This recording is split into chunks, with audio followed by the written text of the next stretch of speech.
நல்லவை கேட்போம் நமது சேனலில் பரமசிவன் ஆராதித்த தெய்வம் யார் என்பதை பற்றி கேட்போம். சதுர்முக பிரம்மா இந்திராதி தேவர்களை அழைத்து கொண்டு திருப்பார்கடலில் அவர்களுக்காக ஒரு பிரார்த்தனை பண்ணினார், ஸ்தோத்திரம் பண்ணினார்.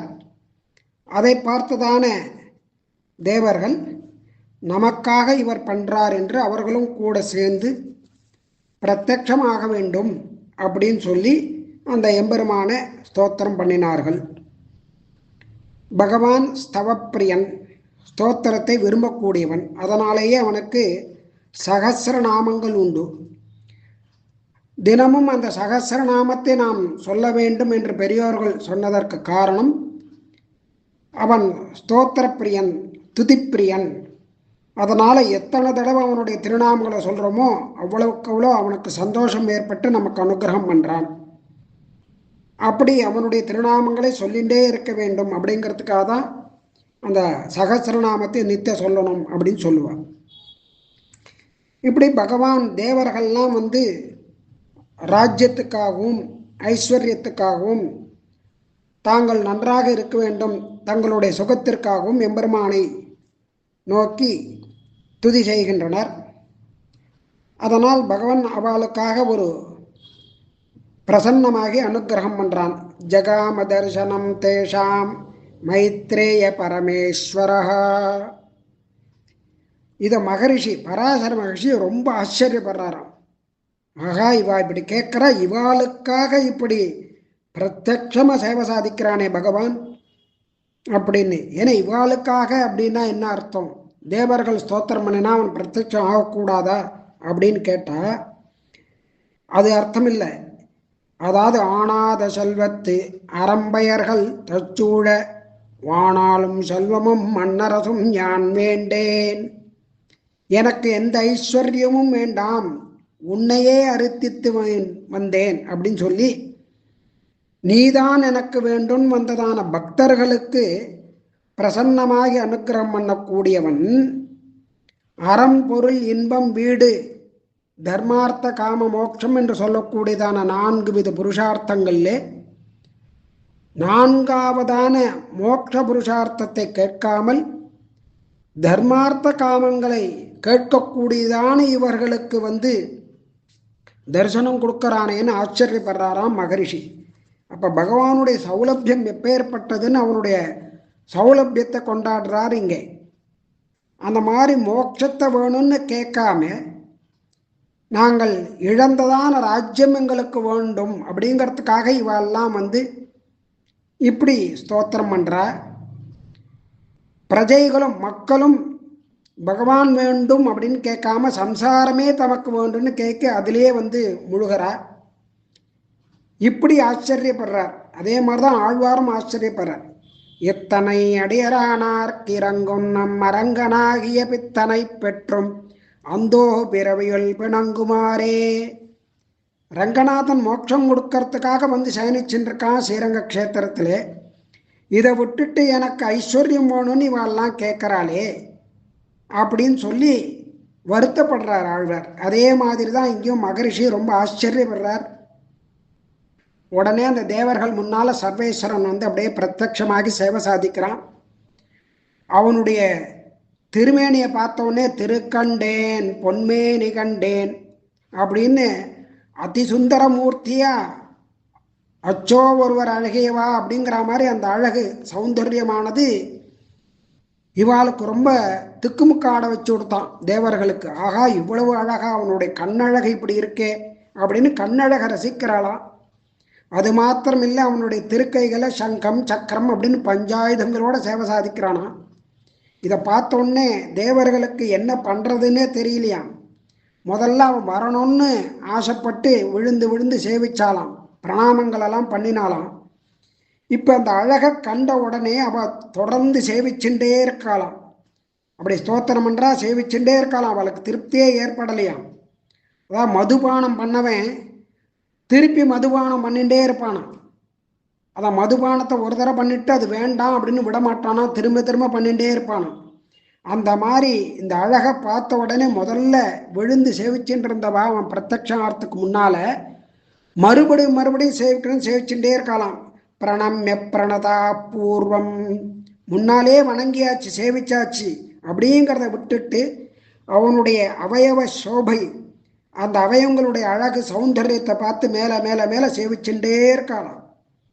இதை வாய் விட்டு சொல்லியே மகரிஷி ஆச்சரியப்படுறார்.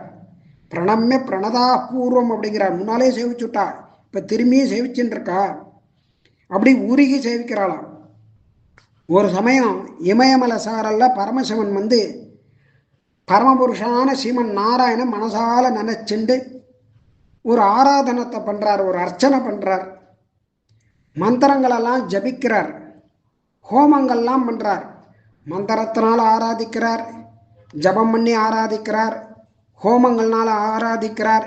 யஜ்ஞேன தானேன தபசா அநாசகேனன்னு சொல்ற மாதிரி அந்த உபனிஷத்தை எப்படி சொல்றதோ அந்த மாதிரி இங்கே ஜபங்களை பண்றார், ஹோமங்களை பண்றார், இப்படி ஆராதிச்சுட்டு இருக்கார். உடனே பார்வதி தேவி பார்க்குறா, நம்முடைய பர்த்தா யாரை சேவிக்கிறார், யாரை அர்ச்சனை பண்றார், யாருக்காக ஹோமம் பண்றார், யாருக்காக ஜபிக்கிறார் அப்படிங்கிற சந்தேகம் வந்து கொடுத்தான்.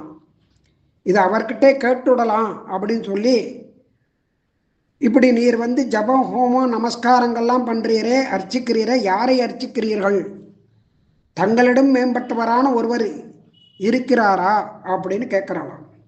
அப்படி இருந்தால்தான் நீர் இந்த காரியங்கள்லாம் பண்ண முடியும், இப்போ யாரை பண்ணுறது எனக்கும் சொல்லுங்கோ அப்படின்னு சொல்லி பார்வதி தேவி கேட்குறார். கம் தொம் அர்ச்சே சே தேவ, ஏ தேவ நீர் யாரை அர்ச்சிக்கிறீர், கிம் தெய்வம் அதிகம் தவ, உமக்கு மேம்பட்டதான ஒரு தெய்வம் இருக்குன்னா அது என்ன, ஜப ஹோம நமஸ்காரைஹி, ஜபத்தினாலையும் ஹோமத்தினாலையும் நமஸ்காரங்கள்னாலையும் இப்படி வழிபடக்கூடியதான அந்த தெய்வம் யார், தம் வதஸ்வ மகேஸ்வரா, அதை எனக்கும் சொல்லுங்கள் அப்படின்னு சொல்லி கேட்கிறா பார்வதி தேவி. உடனே பரமசிவன் என்ன பண்றார், பார்வதி தேவிக்கு பதில் சொல்லணும் அப்படிங்கிறதுக்காக தான் வணங்கக்கூடியதான தெய்வமான பரமபுருஷனுடைய பெருமைகள் எல்லாம் திருப்பி மனசால நினைக்க ஆரம்பிச்சுட்டார். ஏன்னா அங்க வந்து வால்மீகி பகவான் நாரத பகவானிடத்துல கேட்கிறார், கோன்வசின் சாம்பிரதம் லோகே குணவான் கச்சவீரியவான் அப்படின்னு சொல்லி 16 குணங்களை சொல்லி அப்படிப்பட்டவன் இந்த லோகத்துல யார் இருக்கா அப்படின்னு சொல்லி கேட்கிறார். உடனே நாரத மகரிஷி என்ன பண்றார், புத்வாகம் பக்ஷ்யாமி அப்படிங்கிறார், நான் தெரிஞ்சுட்டு சொல்றேங்கிறார். என்ன தெரிஞ்சுன்னு சொல்றான்னா, உடனே அவனுடைய திருக்கல்யாண குணங்கள்ல ஈடுபட்டு அப்படியே மோகித்து மூர்ச்சை ஆயிட்டாராம், அனுபவிக்க ஆரம்பிச்சுட்டாராம். இப்படி அனுபவிச்சுட்டு வந்து சொல்றேன் அப்படின்னு சொல்லி அனுபவிச்சுட்டு சொல்றார். அந்த மாதிரி பார்வதி தேவி நீர் யாரை வணங்கி கொண்டிருக்கிறீர்கள் என்று கேட்ட உடனேயே மனசுனால எம்பெருமானுடைய திருக்கல்யாண குணங்கள், பெருமைகள், வீர தீர சரித்திரங்கள் எல்லாத்தையும் அப்படியே நினைக்க ஆரம்பிச்சுட்டாராம். அதுல ரொம்ப பரவசமாயிட்டாராம் பரமசிவன். இப்படி பரவசமானவர் அந்த திருக்கல்யாண குணங்களெல்லாம் அனுபவிச்சதுனால ஒரு பகவத் அனுபவம் ஏற்பட்டுடுத்து அப்படின்னா அதனால சந்தோஷம்தானே வரணும். ஆனா வாடி போயிட்டாராம், ரொம்ப வாடி போயிட்டார், துவண்டு போயிட்டார். பகவானுடைய திருக்கல்யாண குணங்களை யார் நினைக்கிறாளோ அவ அப்படியே துவண்டு போயிடுவாளாம். அதுவும் நேரா பார்த்தா என்ன ஆகும், அதனால்தான் வாடினேன் வாடி வருந்தினேன்னு பயிர்களை பார்த்து திருமங்கை மன்னன் வாடினா போலே இங்க பகவானுடைய திருக்கல்யாண குணங்களை நினைச்சு பரமசிவன் அப்படியே வாடி போயிட்டாராம். என்ன இப்படி அப்படிங்கிறார், இதை ஆழ்வார் அழகா காமிக்கிறார். பகவானுடைய திருக்கல்யாண குணங்கள் பகவத் அனுபவம் யாருக்கு ஏற்பட்டுடுத்தோ அவளுக்கு அப்படியே வாட்டம் ஏற்பட்டுடுமா. ஏன்னா இதை நாம வந்து எத்தனை காலமா இழந்துட்டோம் அப்படின்னு சொல்லி கண்டு வணங்கினார்க்கு என்னாங்குள் காமனுடல் கொண்ட தவத்தார்க்கு உமை உணர்த்த வண்டலம்பும் தாரளங்கள் நீள்முடியான் தன் பெயரே கேட்டிருந்து அங்காரளங்கள் ஆனமையால் ஆய்ந்து. இப்படி பகவானுடைய திருக்கல்யாண குணங்களையும் திருநாமங்களையும் கேட்டாலே இப்படி வாடக்கூடியதான பெருமையுடைய பகவான அந்த சர்வேஸ்வரனை நேரா பார்த்ததான தேவர்களுடைய நிலைமை என்ன ஆச்சு அப்படின்னு கேட்டா அப்படியே துவண்டு போய் மறுபடியும் மறுபடியும் சேவிச்சுட்டே இருக்கலாம். அதனால் என்ன பண்ணுறான்னா, லோகத்துக்கெல்லாம் எல்லாவாக இருக்கக்கூடியதான பகவானே, அசுரர்களால் பீடிக்கப்பட்டதான நாங்கள் உன்னை சரணமாக வந்து அடைஞ்சிருக்கோம். இழந்த செல்வத்தை திரும்பி அடையணும்னு வந்திருக்கோம். புதிதாக செல்வம் வேணும்னு அடையணும்னு வந்திருக்கோம். ஆத்ம ஞானத்தை பெறணும்னு வந்திருக்கோம். அந்தமில் பேரின்பமான மோட்சத்தை அடையணும் வந்திருக்கோன்னு இப்படி பலவிதமான விருப்பங்களை கொண்டு பல பேர் சேவிக்கிற மாதிரி இவா வந்து சரணாகதி பண்ணுறா. இழந்த ஐஸ்வர்யம் வேணும் அப்படின்னு கேட்குறா. தாவதார்த்தி ததாவாஞ்சா தாவன் மோகஸ்ததா சுகம் யாவன்ன யாதி சரணம் துவாம் அசேஷ அகநாசனம். இப்படி எங்களுடைய குறைகளெல்லாம் நீர் தீர்க்க வேண்டும் அப்படின்னு தேவர்கள் எல்லாரும் பிரார்த்தனை பண்ணுறா. மற்றவை நாளை கேட்போம்.